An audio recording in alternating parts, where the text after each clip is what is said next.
Greeting, friends. It's been a few weeks, so I'd like to update you all on our situation.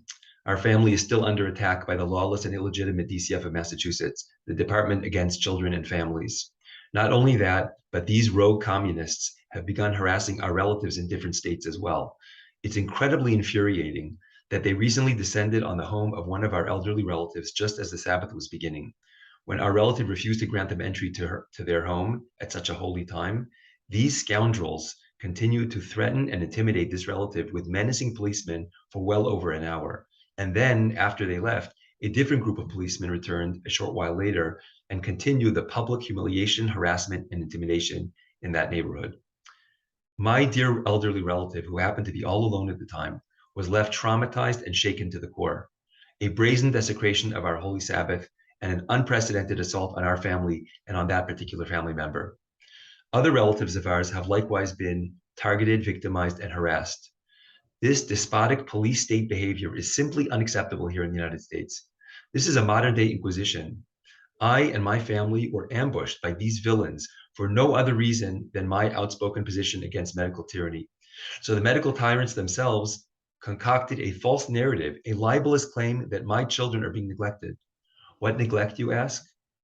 Because we don't bring our children to compromised pharma peddling pediatricians for yearly physical examinations? Because our children are, thank God, healthy and don't need modern medicine? Because we cured our child from a serious chronic medical condition with natural herbs and no meds? Because we avoid pharmaceutical toxins and lethal vaccines? Because our children will not mask or submit to vilely intrusive nasal swabs?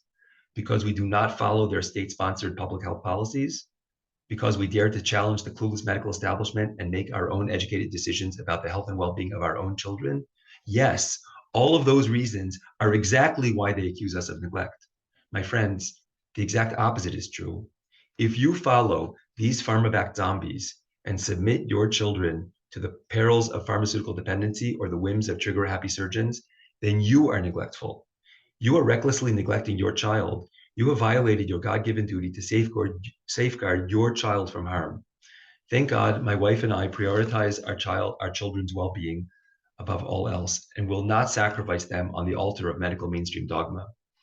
We seek out independent doctors and healers who have the best interest of our children in mind, who have not pledged allegiance to Big Brother, and who reject tyrannical obedience rituals as we do. The medical care we give our children when necessary is incomparably better care than anything that the compromised mainstream doctors can offer. The funny thing is that we don't even domicile in Massachusetts anymore since early summer, yet these power-hungry criminals still felt entitled to harass our family in Massachusetts and elsewhere. The DCF should be defunded, and all the lowlifes who work for it should be prosecuted for their unspeakable crimes against children and family that they've perpetrated. All the jab-pushing Dr. Mengeles of Massachusetts and elsewhere should likewise be prosecuted and brought to justice for their unspeakable crimes against humanity. I would like to publicly acknowledge all my dear friends and supporters who have joined protests, whether in person, like today in front of Boston's DCF office, or in writing. We believe that all these efforts have been amazingly helpful, and we humbly request that you continue making your voices heard in protesting this grave assault on our family. My wife and I are deeply grateful for all your support. However, despite all these wonderful efforts, the DCF is still relentlessly threatening us. At this time, I would like to turn to you, my dear friends and fellow human beings of human conscience everywhere, to brainstorm other ways how we can bring this extraordinary persecution of my family to an end. If you have any creative ideas or avenues that we haven't yet pursued, please let us know. May God Almighty bless you for all your assistance and support at this precarious time. We look forward to better times in the near future when all this unlawful tyranny and assault on children and families will end. Let freedom ring.